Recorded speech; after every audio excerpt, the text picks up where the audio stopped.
Beals here with no nonsense, cause you can't make sense if you don't make sense. A pod with freestyle discussion, poetry and social deconstruction. Alright, this is Big Burn and Beals on the No Nonsense Podcast. This is November 17th. Episode 21. We are currently driving next to the Coin Laundry. Let's go ahead and start you off with a poem. I want to read something scary. Give me a book. What am I gonna read? An R.L. Stine book. But what book is that called? The Goosebumps. That's right, the bumps.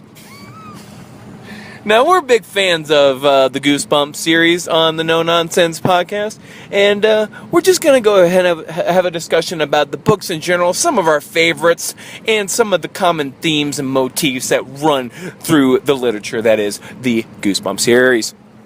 You know, it has a lot of plot development and some cycleplays that have really developed inside a lot of what we would call R.L. Stine books. And we've seen where he's whipped out the rabbit, where he's made terrifying the Rock. He's made terrifying, classic like vampires and Frankenstein's. But what I find compelling the most is that he made reading seem terrifying in and of itself, which no one has ever done before. So do you think that the books were so scary for children that it actually scared kids off to stop reading and actually made people dumber? Yeah, I think because they were so scared. They would be so scared that when they would read the text, that they thought anytime they would read thereafter, they would find themselves to be just as frightened as they were when they read the text.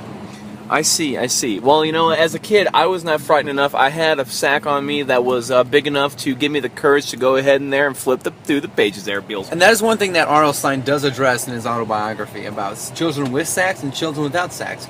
And a large majority of the children in this day and age do not have a sack large enough to contain the balls to withstand the terror that are transcribed in his books. Now, what are some of your favorites? I'm going to go ahead and list some of mine before I let you answer the question I just posed. Mine are Adventure in, what's it called? In Adventureland? That one? I don't know what the exact name of it. You got Say Cheese and Die. That was a pretty good one. Haunted Mask 1 and 2. And the Monster Bloods were pretty good. Mm-hmm. I mean, just so many hits. What about you? That's just on top of my dome. I would say The Living Dummy, part 1, 2, and 3 were also fantastic. The Goats Next Door was a classic in my mind. Also, The Haunting at Omaha Door was a fantastic one that I think was really neglected and not really brought. That was published? It was one of his select your own outcomes stories. Right. And it really kind of revolutionized the R.L. Stine industry, and it kind of brought a more provocative, life-questioning essence to it that really made the reader take a step back and rethink his life. Right.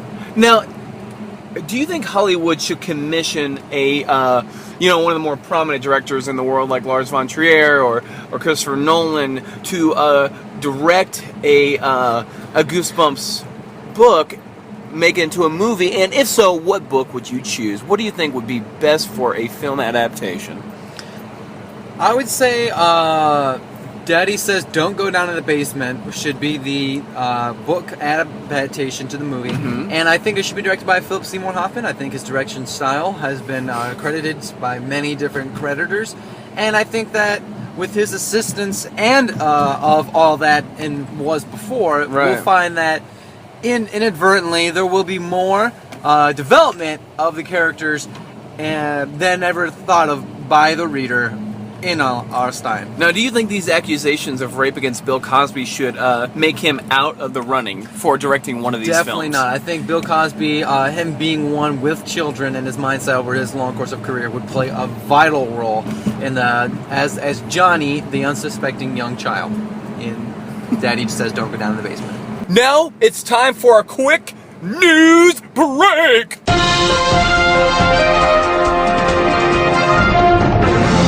New facts are leaking out about the controversial Jonathan Taylor Thomas case, now reportedly involving not only one, but two AIDS patients altercating on the streets of London in front of thousands of innocent bystanders. Former U.S. President James K. Polk was quoted as saying, "This is a sad day for our country and for humanity." Jonathan, according to the mass media giant ESPN owned by Disney Corporation, was lunging himself towards various people inflicted with the AIDS virus in a feeble attempt to, and I quote, "free them of their disease," thus resulting in multiple lacerations upon two AIDS patients.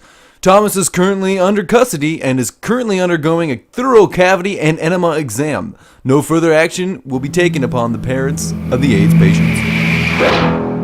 Oh my god, that was amazing insight there, Beals. I don't know what I would do without the news break.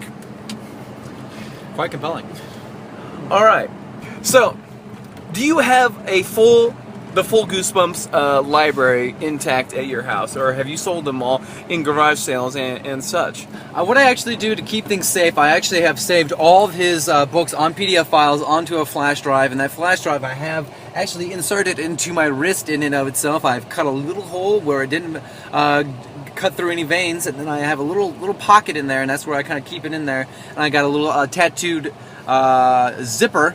It's not an actual zipper, it's a tattoo of it, so if I ever need to get in there and if I want to go and read one of those books, all I gotta do is just get a little X-Acto knife, cut open the zipper, and I'll have access to the entire anthology. I like the efficiency of that system you got there, Beals. Now, if you ever have any bundles of love, and I'm referring to children, will you install this system into their bodies as well so they can access these R.L. Stine narratives at any time they want? Actually, we are working on installing them inside the womb, so not only will the mother have them at the time that the child is inside the womb, also the child itself will have it. And that the baby will be born equipped with the knowledge of R.L. Stine's genius. And also, of course, we will have that wonderful Haunting at Omaha Door story that is so forgotten in amongst the peers of today. Now, what do you think has better cover art? R.L. Stine covers or Stephen King covers? I would go ahead and take the third argument there, and I would say that the best cover design I've ever seen has been at the front of the MVP lineup. MVP Products Freight Deliveries. It's just a solid design. It's an Arial font. It's 12 point. It's spaced right. It's even. It's defined. It's correct. It's honest. And that's what viewers want to see. They want to see an honest background. They want to see something that's real. They don't like to be lied at, Bill. Oh man, I really love that little thing you went on there, Beals. I didn't know the MVP had such a eloquent design. Absolutely there, John. Now, Beals, could you go ahead and wrap up our R.L. Stine conversation today, please, for the pod? Yeah, sure. Did you ever read that book with that old man and the young girl had dirty humps? Yeah, you never realized it, but that really was a Goosebumps. It was about a story about a little girl that was just feeling fine, and then a dirty old man, what's his name, I can't remember, R.L. Stine, he came down and he saw her and he threw her to the ground, and he said, "You're not going to be running around." And that's when he perform some acts that were horrendous and could not describe, although if you wanted to read it, you could. If you got a knife and cut out my wrist and found the whole anthology on USB. Danny McBride. Thanks for listening to the No Nonsense Podcast, signing off. Thanks for listening to our podcast. Hope you got some insight and a few laughs. That's all for now, folks. Yes, goodbye. Till next time, as long as